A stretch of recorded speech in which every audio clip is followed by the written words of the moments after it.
Bismillahirrahmanirrahim. Alhamdulillahirabbil alamin wassalatu wassalamu ala Rasulillah wa ala alihi wa sahbihi wa man walah. Wala haula wala quwwata illa billah. Allahumma ighfir lana wa li walidina wa li masyayikhina wa liman lahu haqqun alaina wa lil muslimina wal muslimat. Allahumma hdina lima ikhtalafa fihi minal haqqi bi idnik innaka tahdi man tasya' ila siratal mustaqim. Kita lanjutkan membaca Al-Madkhal ila Fiqhil Imam Syafi'i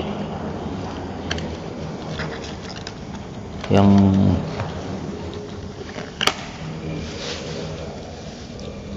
sudah sampai halaman 18. Min a'immatil madzahibil mundarisah, di antara a'immah madhab yang dia hilang. Yang maksudnya hilang itu adalah tidak dibukukan, tidak seperti madzhab arba'ah, madhab yang 4 yang dibukukan secara langsung oleh gurunya seperti madhab Syafi'i, atau secara tidak langsung melalui murid-murid mereka seperti 3 madhab yang lain. Di situ ada 8 yang disebutkan, jadi totalnya dengan madhab yang 4 itu 12. Ini bukan pembatasan, tetapi ini yang masyhur. Yang pertama di situ, yang tertua ada Al-Hasan Al-Basri, mazhab Hasan Al-Basri, wafat tahun 110 Hijriah. Kemudian Al-Imam Al-Auza'i, ya, Imam Auza'i wafat tahun 157 Hijriah. Kemudian ada Sufyan Ibn Uyainah, gurunya Imam Asy-Syafi'i, guru Imam Ahmad, wafat tahun 198 Hijriah. Kemudian ada Abu Thawr, wafat tahun 246 Hijriah. Kemudian ada Sufyan Ats-Tsauri, ya, beda Sufyan Ibn Uyainah dengan Sufyan Ats-Tsauri, wafat tahun 161 Hijriah. Al-Laits bin Sa'ad, ya, ini Imam Laits, yang kata Imam Syafi'i Laits afqah, lebih faqih dibandingkan Imam Malik, wafat tahun 175 Hijriah. Ishaq bin Rahawai, wafat 238 Hijriah. Dan Ibnu Jarir At-Tabari, wafat tahun 310. Ibnu Jarir At-Tabari adalah di antara salah satu fuqaha yang dia berada di akhir fase salaf, ya, di akhir fase salaf. Nah, Imam Abu Hanifah, kemudian dijelaskan di sini tentang biografi ringkas madhab yang 4. Dimulai dari Imam Abu Hanifah. Al-Ism wa Nasab, nama dan nasabnya Nu'man bin Thabit, namanya Nu'man. Imam Abu Hanifah itu bin Thabit, bapaknya Thabit. Ukhtulifa fi nasabihi, dipersisikan nasabnya. Qila Farisi, ada yang mengatakan dia Faris. Kalau Faris berarti Irak dan semisal sana, Iran dan semisal. Wakil Arabi, ada yang mengatakan Arab, ya. Dia hidup lahir tahun 80 Hijriah, wafat tahun 150 Hijriah. Berarti berapa itu umurnya? 70 tahun, ya. Ra'a Anas ibn Malik, dia sempat melihat atau bertemu Anas bin Malik, sahabat Nabi sallallahu alaihi wasallam yang paling termasuk panjang umurnya. Anas bin Malik, ya, di atas 100 Anas ini usianya, Anas bin Malik. Kemudian bagaimana ketakwaannya, ibadahnya? Ruya min wajhain, diriwayatkan dari 2 jalur. Anna Abu Hanifah, bahwa Abu Hanifah qara al-Quran, membaca Al-Quran kullahu, semuanya, satu Al-Quran fi raka'atin, pada 1 rakaat saja, ya. Dan ini bukan hal yang mustahil, ya, ini sangat mungkin. Itu masyhur juga riwayat seperti ini dari Utsman bin Affan, ya. Kalau kita hitung secara waktu mungkin, ya, secara waktu mungkin.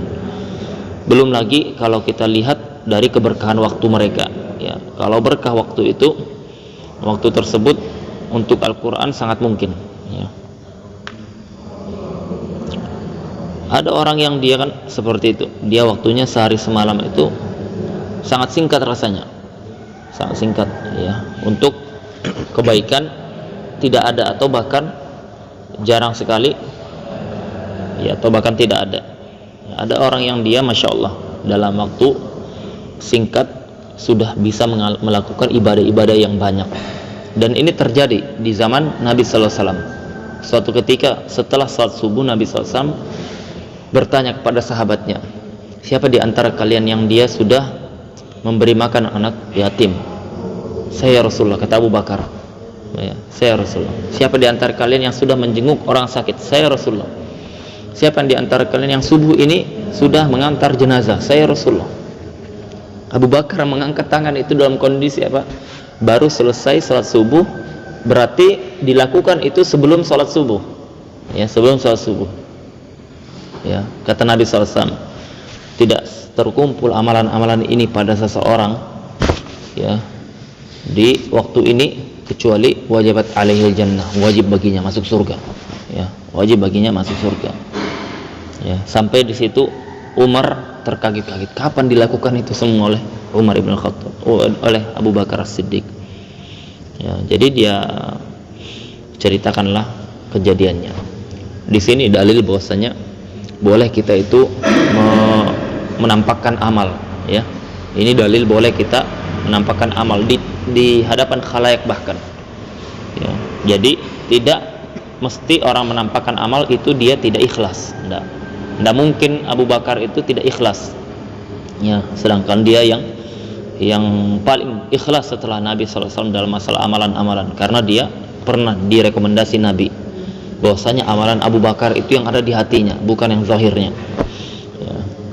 Yang kedua, Nabi SAW bertanya ke sahabat di hadapan khalayak, berarti boleh kita menampakkan amalan di hadapan khalayak. Kalau tidak boleh, tidak Nabi tanya di hadapan umum. Ya, jadi perlu kita pahami. Ketika misalkan ada sahabat kita, ayo kita puasa sunnah misalkan, ayo kita sama-sama tahajud, ayo sama-sama belajar, bukan berarti dia itu menampakkan amalan untuk ria, bukan, ya. Tetapi terkadang itu motivasi seperti di zaman itu Abu Bakar untuk motivasi yang lain, bahwasanya mampu kok kita itu beramal. Nah, ini diantara berkah Imam Abu Hanifah, diriwayatkan dia mampu mengkhatamkan satu Al-Quran dalam satu rakaat. Makanya kita sesekali perlu baca Al-Quran, ya, satu juz ya, sehari. Kalau tidak mampu setengah juz baca. Ya, Al-Quran ini sudah lama kita tinggalkan. Ya, Al-Quran. Qala Abu Asim An-Nabil, berkata Imam Abu Asim An-Nabil, kan Abu Hanifah yusamma al-watat, adalah Abu Hanifah itu dijuluki al-watat. Watat itu tiang yang kokoh, ya. Kenapa? Likathrati salatihi, karena banyaknya salatnya. Di zaman dulu ahli ilmu, ahli amal. Ahli ilmu itu ahli amal. Mereka ketika mendapatkan satu hadis, satu riwayat, satu faedah ilmu, dia berusaha fokusnya apa? Apa yang bisa saya amalkan.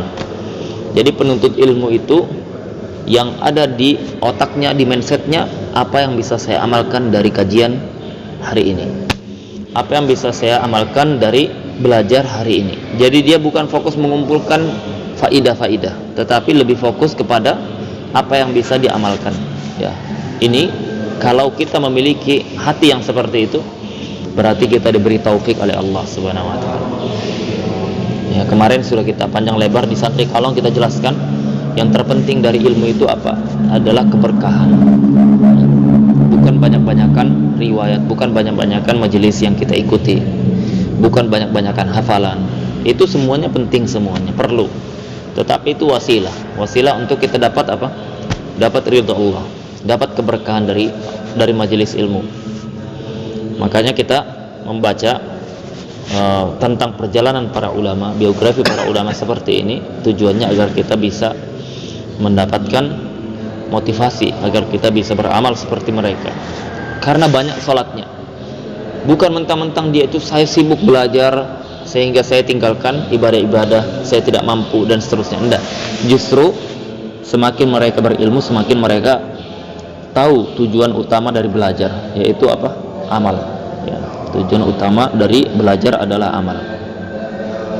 Tetapi bukan berarti kalau seseorang dia itu tidak mampu mengamalkan semua ilmu yang dipelajari, bukan berarti dia tercela, enggak juga, ya, tidak juga.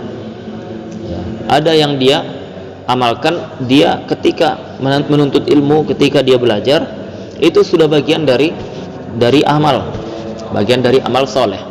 Ya, seorang yang dia semangat menuntut ilmu itu bagian dari amal soleh.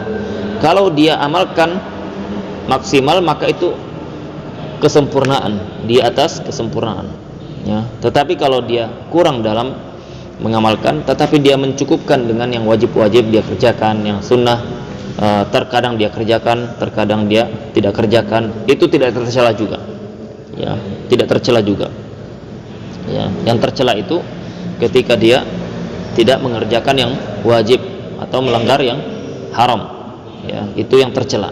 Karena ada di zaman Nabi sallallahu alaihi wasallam, sahabat datang, ya Rasulullah, ya Rasulullah, apakah jika aku salat 5 waktu, kemudian aku puasa di Ramadan, kemudian aku zakat dan aku haji ketika mampu, ya, apakah aku akan masuk surga? Kata Rasulullah, iya. Ya Rasulullah, kalau begitu aku akan amalkan ini wala azid, dan aku tidak akan tambahkan. Maksudnya apa? Tidak akan aku kerjakan selain yang wajib, yang sunnah tidak dikerjakan.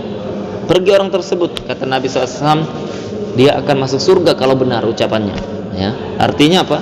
Artinya itu hal yang sah-sah saja, ya, sah-sah saja. Karena kalau perkara mengamalkan sunnah itu kesempurnaan sudah, ya. Fastabiqul khairat, yaitu saling lomba-lomba dalam kebaikan, ya. Itu nanti masalah derajat. Kalau sudah masuk surga, nanti derajatnya ditentukan dengan apa? Dengan amalan-amalan ini, sunnah-sunnah yang dikerjakan, makruh yang ditinggalkan, ya, amalan hati yang lebih baik dan seterusnya. Tetapi ada perkara wajib, ya, kalau dia tinggalkan itu pasti tercela. Kalau yang ibadah sunnah, maka dia sifatnya untuk dirinya, dia memilih yang sedikit dibandingkan memilih yang tinggi, dia memilih yang kurang utama dibandingkan yang utama. Itu masing-masing dia dengan urusannya dengan Allah Subhanahu wa taala. Apa berdosa? Tidak, ya, tidak. Nah. Tetapi para ulama dahulu bukan hanya menuntut ilmunya, tetapi mereka mengambil yang sempurna. Ya, itulah kelebihannya ilmu salaf dibandingkan ilmu khalaf. Qala rajulun li Abi Hanifah, ada seorang yang berkata kepada Imam Abu Hanifah, dia mengatakan ittaqillah, ya, ittaqillah, bertakwalah engkau kepada Allah. Fantafadha, kemudian Imam Abu Hanifah tertunduk dia, wasfarra, pucat wajahnya, watraqa, dia tundukkan kepalanya, wa qala jazakallahu khairan, dia katakan jazakallahu khairan, semoga Allah membalasmu dengan kebaikan, ya. Ma ahwajan nasu kulla waqtin ila man yaqul lahu mithla hadha, betapa butuhnya manusia kepada orang yang mengingatkannya dengan kalimat-kalimat seperti ini, dia bilang. Coba lihat Imam Abu Hanifah, ketakwaannya, keilmuannya, keimanannya, amal solehnya tidak perlu diragukan, ya. Sampai dia menjadi imam di kalangan para fuqaha semuanya. Imam Abu Hanifah itu imamnya imam, ya. Jadi bukan hanya sekedar berilmu, tetapi amalannya juga imam, dia tinggi. Tetapi ketika diingatkan ittaqillah, takwalah kepada Allah, dia bukan baper, ya, tidak marah, ya, tidak merasa digurui, ya. Justru dia mengatakan jazakallahu khairan, ya, jazakallahu khairan. Betapa butuhnya manusia dengan nasihat seperti ini. Itu di zaman siapa? Di zaman Imam Abu Hanifah. Imam Abu Hanifah itu dia masuk generasi tabi'in. Imam Abu Hanifah dia termasuk generasi tabi'in. Meskipun tabi'in senior, junior, bukan senior. Tabi'in nanti bertingkat, ada 4 tingkatan. Ya, Imam Abu Hanifah sempat ketemu Anas bin Malik, berarti dia tabi'in. Jadi di zaman itu nasihat ketakwaan, mengingatkan amal ma'ruf nahi munkar itu justru diinginkan, justru ditunggu-tunggu.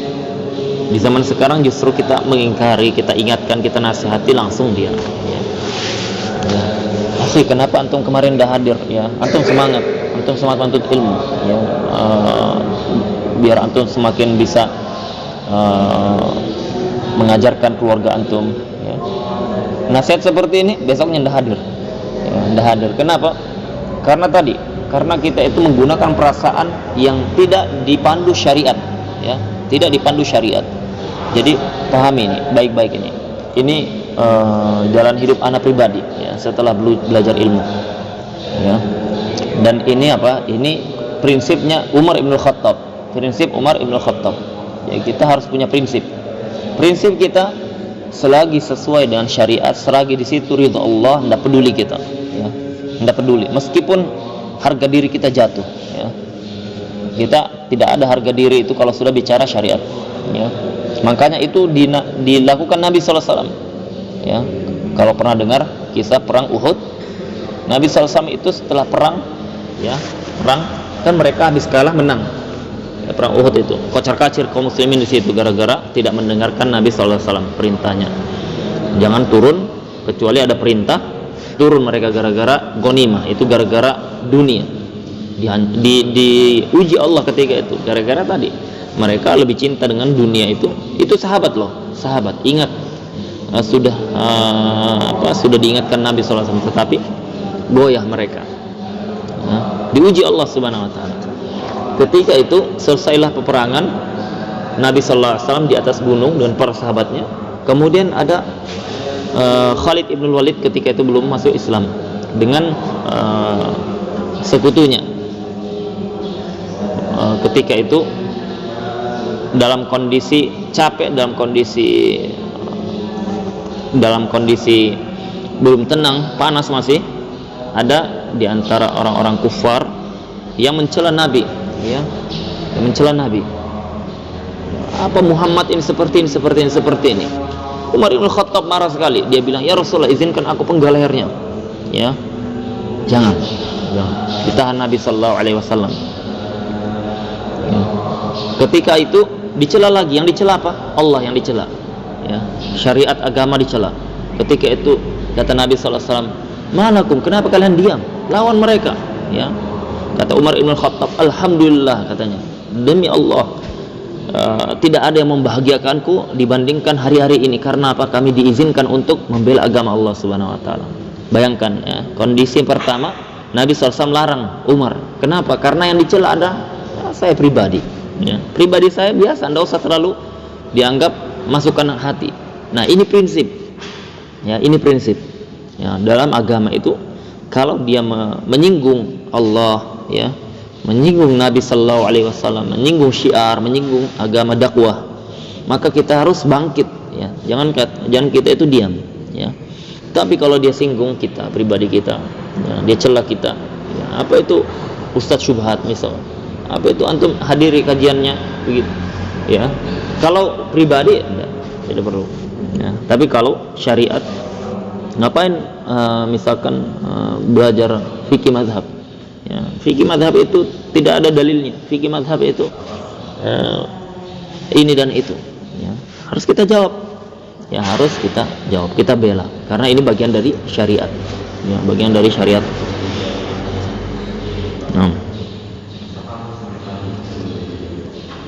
Jadi kita harus punya prinsip ya. Dihilangkan itu baper ya. Baper itu bukan jalannya penuntut ilmu ya. Baper itu orang-orang jahil ya, orang-orang jahil menghukumi dengan perasaan, dengan adat ya, dengan akal. Patokan kita apa? Syariat. Patokan kita syariat ya. Maksudnya apa? Kalau kita diingatkan tentang agama, ya Allah ya akhir karim, ayo antum bangun salat tahajud misalkan ya, jangan kita tidak terima ya. Itu justru kita katakan seperti yang dikatakan Imam Abu Hanifah, jazakallah khairan ya. Ini kan mindset positif ini ya. Seseorang kalau dia tidak punya mindset positif, maka hidupnya tidak akan bisa bahagia ya. Karena apa? Negatif terus diarahkan Nah, itu penting.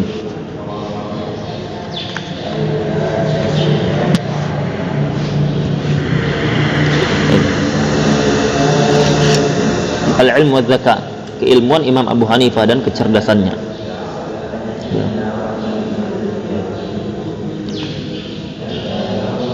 Jadi yang bisa kita ambil dari faedah Imam Abu Hanifah ini adalah dia banyak salatnya dan banyak ibadahnya. Ya, kita bisa ambil. Tidak bisa kita ikutin 100%, tidak mungkin kita bisa ikutin ini. Kita ambil 50%-nya, tidak bisa 10%-nya lah. Ya, baca Al-Quran, ya, baca Al-Quran. Kalau tidak bisa 1 juz, kita baca setengah juz. Ya, itu bisa ini kan, 1 sholat 1 lembar. Ya, 5 sholat 5 lembar sudah setengah juz. Ya, setengah juz. Nah.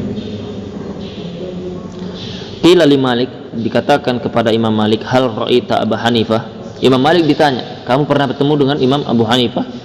Karena dia masih satu zaman, ya. Bedanya Imam Abu Hanifah di Kufah, Imam Malik di Madinah. Qala na'am, iya, saya ketemu. Biasanya ketemunya itu ketika haji dan umrah, ya, biasanya ketemu seperti itu para ulama.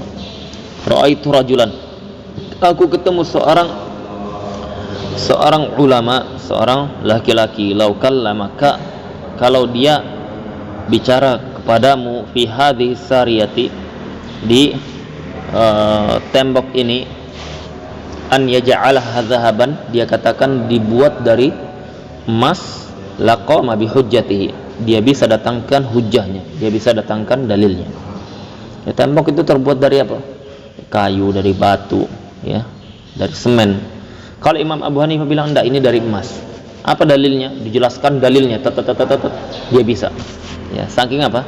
Saking cerdasnya otaknya Imam Abu Hanifah. Ya. Makanya di zaman itu madrasah Imam Abu Hanifah menjadi madrasah unggulan, ya. Sampai setelahnya dikatakan di sini. Qala Ibnul Mubarak mengatakan, Abu Hanifah afqahun nas. Imam Abu Hanifah itu ulama yang paling faqih, manusia yang paling faqih dia. Jadi faqih di zaman itu mujtahid, ya. Faqih di zaman itu bukan hanya sekedar dia tahu ilmu, tetapi dia mengamalkannya. Wa qala Syafi'i, Imam Syafi'i mengatakan, padahal dia tidak pernah berjumpa, Imam Syafi'i tidak pernah berjumpa Imam Abu Hanifah, dia ketemu muridnya saja. An-nasu fil fiqhi iyalun ala Abi Hanifah. Manusia, maksudnya para ulama, dalam urusan fikih itu merujuknya kepada Imam Abu Hanifah. Dan betul ucapan Imam Syafi'i ini. Jadi Imam Abu Hanifah itu imam yang paling faqih. Yang kedua, Imam Abu Hanifah itu rujukan seluruh ulama fikih setelahnya. Makanya dia termasuk ulama yang dia paling banyak, paling besar mazhabnya di seluruh dunia sekarang. Mazhab terbesar di dunia sekarang ini mazhab Hanafi, ya.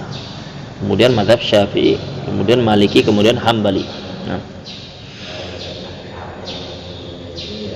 Makanya masyayikh kita yang mereka itu kuat dalam ilmu usul fikih, kuat ilmu fikihnya, ketika berbicara bagaimana kalau kita diskusi dengan mazhab Malik, dengan mazhab Hambali, ya, mazhab Imam Ahmad, dia bilang sahal, mudah.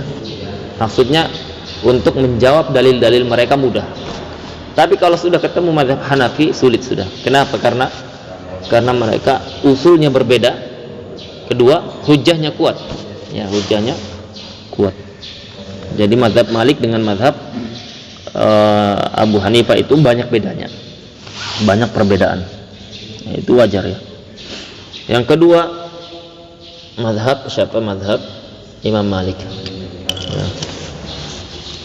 Di halaman selanjutnya, kemudian selanjutnya lagi, ya, 2 halaman setelahnya, mazhab Imam Malik.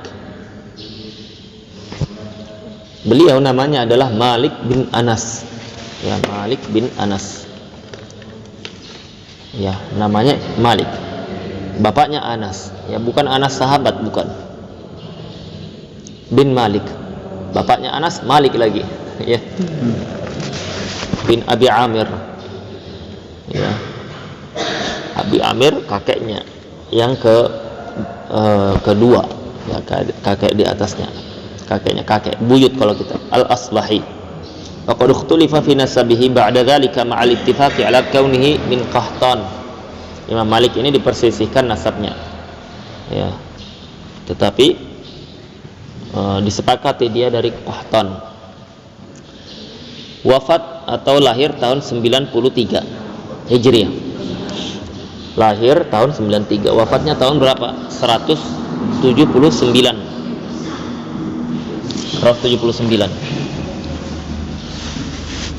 Paling tua ini Imam Malik ini. Kalau tadi berapa? 70 tadi ya? 70. Kalau ini berapa? 86. Paling tua umurnya Imam Malik ini. Tasyahhada inda wafatihi, subhanallah, ya. Beliau ketika wafatnya mengucapkan kalimat syahadat, ya, asyhadu an la ilaha illallah, ya. Ini wafat husnul khatimah yang seperti ini yang diinginkan semua muslim, ya, semua orang-orang yang dia hatinya terpaut kepada Allah Subhanahu wa taala, ya. Ya, mudah-mudahan kita diberikan husnul khatimah seperti ini. Thumma qala, kemudian dia mengatakan lillahil amru min qabl wa min ba'du, yaitu segala urusan sebelum dan sesudahnya hanya milik Allah Subhanahu wa taala. Itu ketika menjelang wafatnya. Dan para ulama atau secara umum orang-orang soleh itu dia diberikan Allah Subhanahu wa taala kesempatan untuk beramal di akhir hayatnya. Itu apa? Itu tanda keberkahan. Ya, itu tanda taufik dari Allah Subhanahu wa taala. Ya, dan orang yang dia memiliki kerinduan kepada akhirat, kerinduan ingin bertemu Allah Subhanahu wa taala, dia akan diberikan tadi kesempatan untuk beramal saleh di akhir hayatnya, ya. Dan itu terjadi di semua ulama di zaman itu. Ketika kita lihat baca sejarah mereka, ya, makanya tadi kita santri Kalong itu kenapa wajib ada buku seperti itu, buku motivasi atau sejarah biografi, biar baca kisah-kisah mereka, termotivasi kita ini. Jadi belajar kita itu lebih berkah, ya, lebih bermakna. Mereka diberikan kesempatan, ya, dan itu taufik yang paling mahal, ya, taufik yang paling mahal, hidayah yang paling besar, istimewa, hadiah spesial yang paling kita tunggu-tunggu di seluruh para ulama menantikan itu, yaitu apa? Kesempatan Allah berikan kita kesempatan beramal di akhir hayat kita, ya. Di antaranya apa? Mengucapkan 2 kalimat syahadat atau kalimat tauhid, ya. Kalimat tauhid di akhir hayat kita. Nah, dan itu terjadi. Imam, anak ingat Abu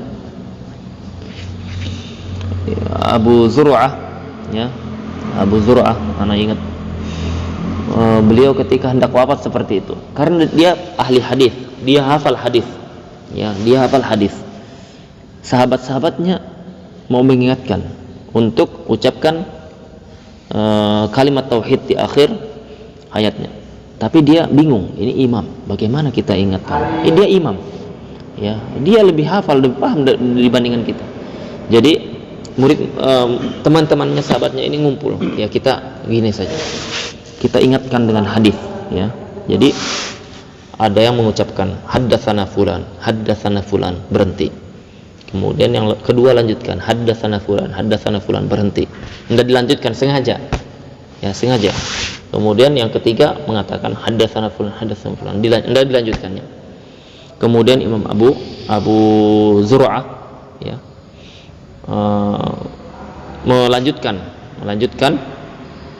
ketika dia mendengar riwayat tersebut, dia langsung terbangun, kemudian dilanjutkan haddatsana fulan an fulan, ya. Qala Rasulullah sallallahu alaihi wasallam, man kana akhir kalamihi la ilaha illallah, siapa yang akhir kalamnya la ilaha illallah dakhalal jannah.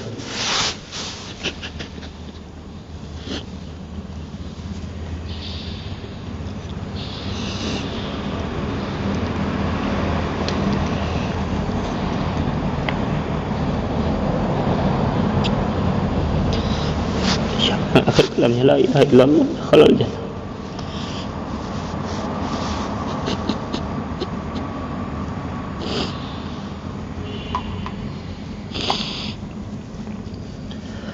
Dia masuk surga. Ketika diriwayatkan hadis tersebut, Imam Az-Zur'ah meninggal seluruh khatimah dia. Subhanallah. Ya, kita memohon kepada Allah mudah-mudahan kita termasuk yang husnul khatimah.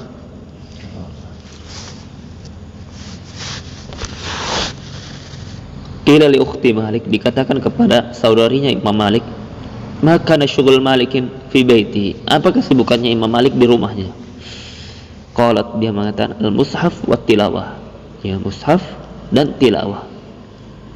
Ya. Lihat para ulama itu, di antara ciri khasnya dia tidak lepas dari 3 hal. Yang pertama Al-Quran, yang kedua ilmu, yang ketiga salat qiyamul lail. Ya, mereka tidak lepas dari 3 ini, yaitu Al-Quran, ya, ilmu, dan qiyamul lail. Ya. Itu kita pegang, sudah kita akan bisa merasakan nikmatnya taqarrub, mendekatkan diri kepada Allah. Kemudian qala Ibnu Wahab ini muridnya Imam Malik, ya. Dia berguru dengan Imam Malik sekitar 15 tahun. Ya, sekitar 15 tahun. Fadhal. Jadi dia ahli hadis. Dia berguru dengan Imam Malik sekitar bukan 15 tahun, 20 tahun lamanya. Ya, 20 tahun lamanya. Yang dia pernah mengatakan laula Malik wal Laits la dhalaltu. Kalau bukan Imam Malik atau Imam Laits, niscaya aku akan tersesat. Dia sudah berguru selama 20 tahun, ahli hadis juga. Ya, seperti itu omongannya, ucapannya. Karena apa? Karena memiliki dalil hadis itu belum tentu paham. Itu belum tentu dia paham. Jadi dia berguru dengan Imam Malik untuk bisa memahami hadis-hadis yang dia punya. Berguru dengan Imam Laits untuk bisa memahami fikih dari hadis-hadis yang dia hafalkan. Dia katakan lau syi'tu an amla al-wahyi, kalau aku ingin memenuhi al-wahyi itu kalau dulu buku catatan, ya, tetapi dari pelepah kurma atau dari papan semisal itu. Kalau sekarang buku catatan. Kalau aku menginginkan memenuhi catatanku min qauli Malikin, dari ucapan Imam Malik, la adri aku tidak tahu, ya, la fa'altu, niscaya aku lakukan. Artinya Imam Malik itu mengucapkan la adri, aku tidak tahu. Ya, ditanya enggak tahu, ditanya enggak tahu, ditanya enggak tahu. Dia sering sekali mengulang ucapan kalimat itu, tidak tahu, ya. Saking seringnya, kata muridnya Imam Ibnu Wahbin yang belajar 20 tahun, kalau aku inginkan penuhi ini catatanku dengan ucapan tidak tahu banyak sekali, niscaya apa? Akan penuh ini catatan, saking banyaknya. Artinya apa? Itulah ilmu, ya. Ilmu itu membuahkan wara, ya, takut berbicara dalam masalah agama tanpa kita tahu ilmunya, itu sangat-sangat berbahaya, dan itu dihindari oleh para ulama seluruhnya, ya. Sampai sahabat Al-Jalil Abu Hurairah radhiyallahu anhu, beliau itu ketika ditanya, jadi dia ditanya masalah, dia jawab. Setelah itu orang tersebut pergi, yang bertanya pergi, Imam Abu Hurairah ingat-ingat lagi, ya Allah, luput dariku hadis, ya. Artinya salah jawab dia tidak ingat ketika menjawab itu ternyata ada hadis riwayat, yang riwayat tersebut tidak sama dengan jawabannya sahabat Abu Hurairah. Pergi ditelusuri jalan-jalan yang dilewati orang tersebut, sampai ke pasar-pasar dicari, tidak ketemu, ya, tidak ketemu, sudah hilang, tidak tahu. Abu Hurairah pergi ke menara, di pasar itu ada menara tersebut tempat azan, tempat mengumumkan informasi.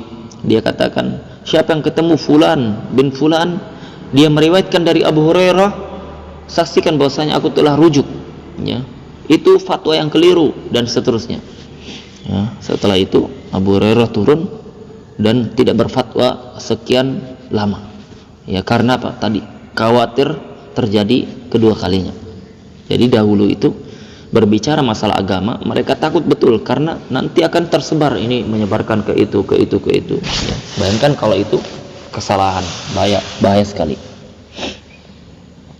Ya, jadi kalau kita tahu ilmunya sampaikan, kalau tidak tahu diam, bilang tidak tahu. Ya, mengucapkan la adri itu adalah di antara kebiasaannya para salaf. 6.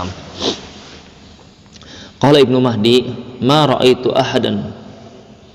Ibnu Mahdi mengatakan, aku tidak pernah melihat seorang pun ahyab yang lebih berkarismatik, wala atamma aqlan, dan tidak pula yang lebih sempurna akalnya dibandingkan min Malikin, dari Imam Malik, wala asyad taqwa, tidak pula aku pernah menemukan yang lebih bertakwa dibandingnya, ya Imam Malik.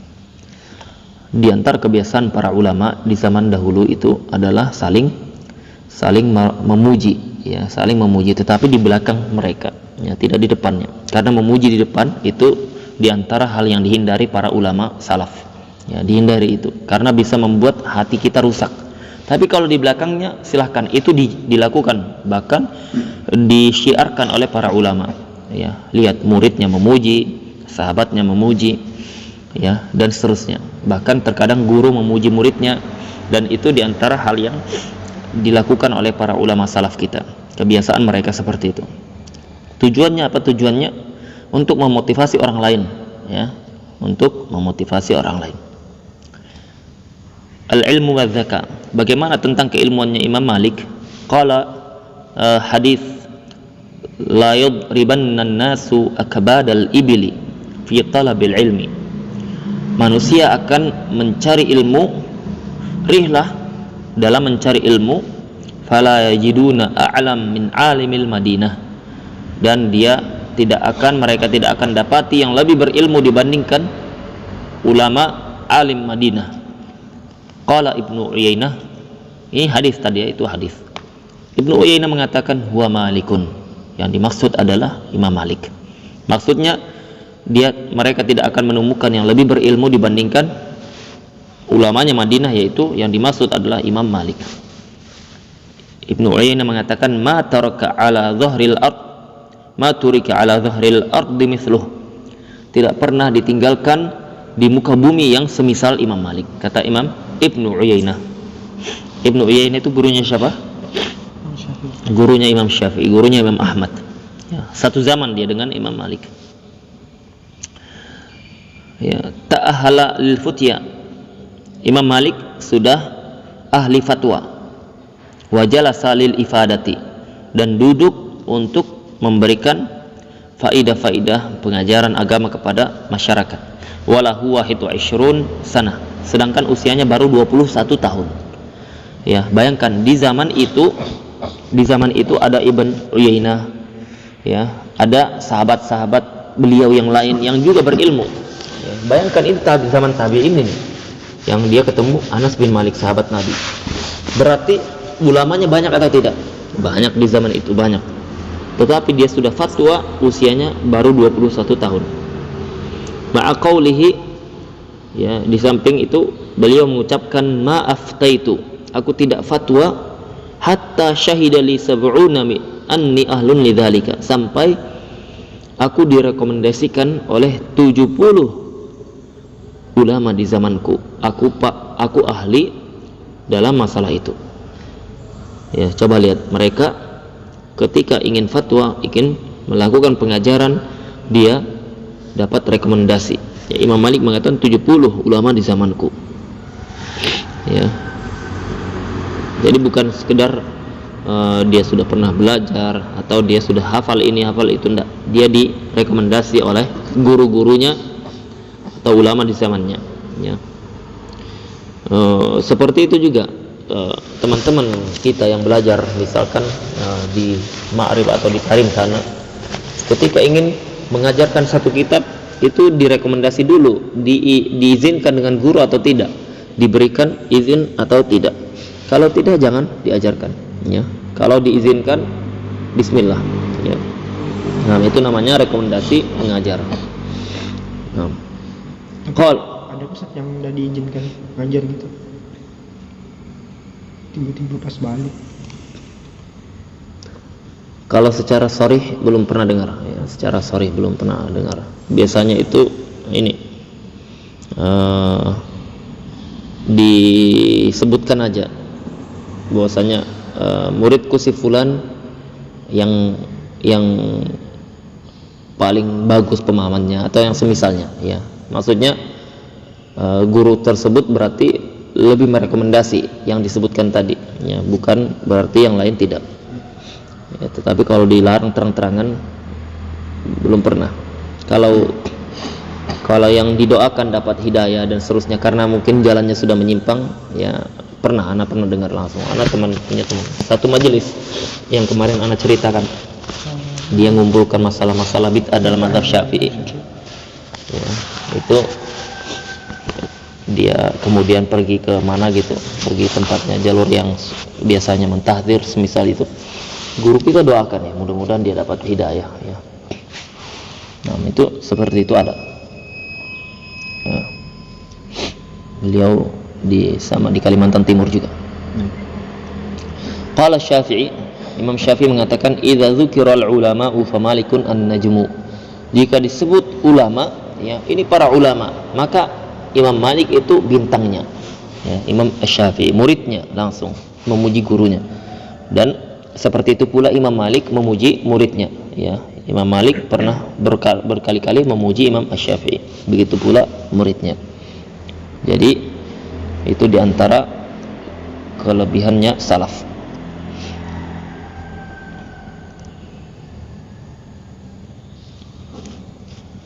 Nah, kita lanjutkan setelah ini ada Imam Syafi'i, ada Imam Ahmad lagi, ya. Kita lanjutkan pertemuan selanjutnya.